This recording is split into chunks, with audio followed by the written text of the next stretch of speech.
You know, I've been listening to the debate this morning. You know, I want to make one point. How did we get where we are? We've seen all this finger pointing. We've said that President Bush got us where we are, but we don't want to take responsibility of the fact that he couldn't spend a penny that we didn't give him. And the vast majority, 97% of the majority voted for every appropriation bill that came through this place. So when we point to other people, where we need to be pointing is to us.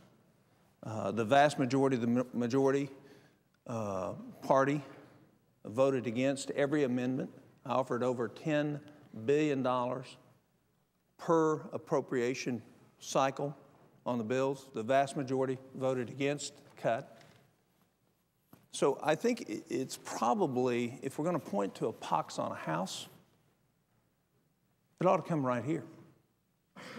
The lack of responsibility, that where we demonstrate with our actions every day that we're much more interested in the next election than we are the next generation. We heard Senator Alexander talking today about it's not our money, it's taxpayers' money, and that we're going to have to pay it back. Nobody alive in this room today will pay back any of this money. Their children and their grandchildren will pay back this money. This bill is doing exactly the same thing that we did to get into this mess. We're about to spend $1 trillion of money that we don't have for the vast majority of the things in this bill that we don't need. And let me just explain to the American people a little bit of the workings in the Senate. There's about $300 billion worth of spending on the bill that we have on the floor that has been put in there so we won't have to make hard choices when it comes to the appropriation bills that come through this body this year. So we take $300 billion that we know should be in the regular appropriation bills, and we put it in this bill so we don't have to use regular order. That gives us more room to do more government spending, more interference in the lives of Americans without being responsible for it. So when I say $300 billion, the real cost is $600 billion. You know, it strikes me that if you were probably going to ask the American people how best to stimulate the economy, and you're going to spend $1 trillion to do it, the best, the smartest allocation of those resources would give the money back to the American people. In our wisdom, we think we know better than they do how to spend money. And the thing that made this the greatest country in the world is this wonderful market capitalism that said people will serve their own best interests. And we have the very ego to think that we can decide for them.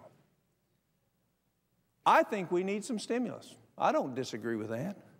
But I don't think we need to do it right now. I think we need to fix the mortgage market and the housing market and the credit market before we touch any kind of stimulus. And if we do a stimulus, the best stimulus we could do would be to give the money back to the American people and let them allocate it in ways that they know are best for them individually.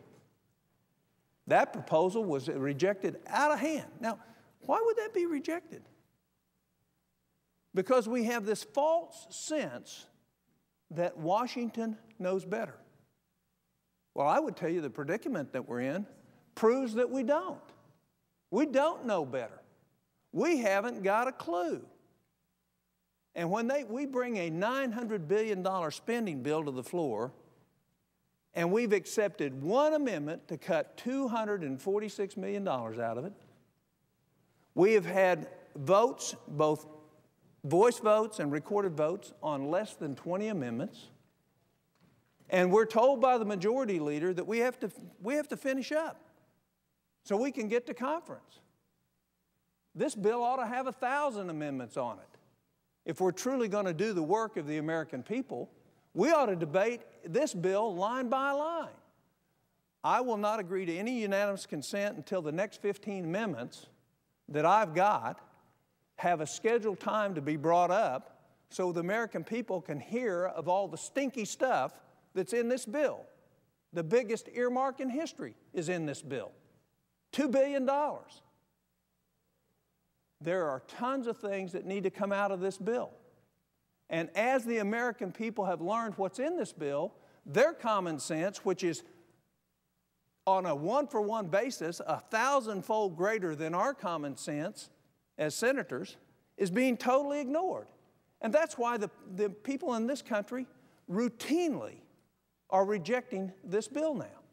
And you can do all the promotion of it, you can use all the MoveOn.org, you can do all the websites you want, but when they smell a skunk, their olfactory senses are quite acute. This is a skunk. This bill stinks. This bill is the biggest generational theft bill that has ever come through this body.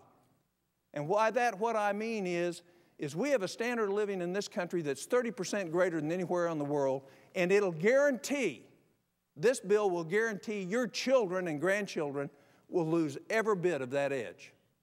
Every bit of it. So how did we get here? We got here by us thinking we knew better, by us ignoring the very principles that created this great country. And then we refused to admit it. We created Fannie Mae and Freddie Mac. And then we blame an administration when we tied their hands to fix it, and we say it's an administration's fault when it's really our fault. We tried to socialize the risk so that everybody in this country, even if they couldn't afford it, could have a home. And now what we're doing is we're going to charge our grandchildren to get us out of it. When we were in business that we never had any business, if you look at the enumerated powers of the Constitution, it gives us no authority whatsoever to do what we have done. So when we abandon the principles that we were founded upon, we get in tremendously tall, deep weeds. And that's where we find ourselves today. The idea that we can borrow more money that we don't have to spend on more things that we don't need and ignore the wisdom of the average American citizen on how best to spend their money is insane. And yet we've spent 2.5 days, that's all we've spent so far on a $1 trillion bill, 2.5 days, and had 20 votes, and now we're told by the majority leader we need to hurry up. Hurry up is what's got us in this trouble. We need a methodical explanation to the American people for every line that is in this bill, every line item. We need an explanation of why we're putting in Medicaid funds to bail out the states at twice the level of what the governors actually asked for. Why would we do that? Because we know better? In our ultimate wisdom, we know better? And while we're talking about the states, the worst thing we can do is bail out the states, because we will be transferring our wonderful illogic to the states and saying you don't have to be fiscally responsible. That's what we're going to be telling them, so that in the future they won't put in a rainy day fund like Oklahoma has and plan for the future and control their spending increases. No, they'll say, don't worry about it, the federal government will come bail us out. I am adamantly opposed to us transferring the absolutely economic chaos that we have created to the states. The states need to make hard choices now.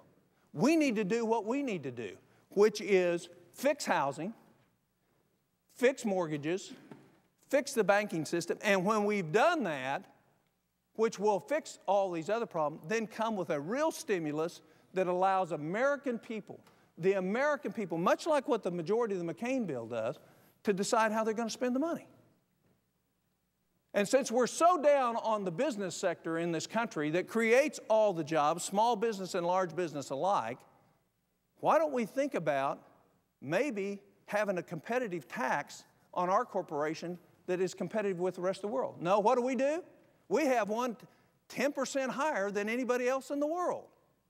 But yet it's business's fault that we're in this mess. Nothing could be further from the truth. We're in this mess because Congress put us in this mess. Not any president, not Bill Clinton, not George Bush, and certainly not Barack Obama. So let's be honest with the American people. Let's fess up. We don't know what we're doing. A $1 trillion bill was cobbled together in 4 weeks with earmarks like crazy through it for every special interest group that's out there so we can look good to certain of our buddies, and especially the ones that give us campaign contributions. That's what describes this bill, not the ethical, methodical, how do we fix the problem that we have? You cannot fix a problem until you know what the problem is, and the problem is us. We created this mess, and our actions created this mess.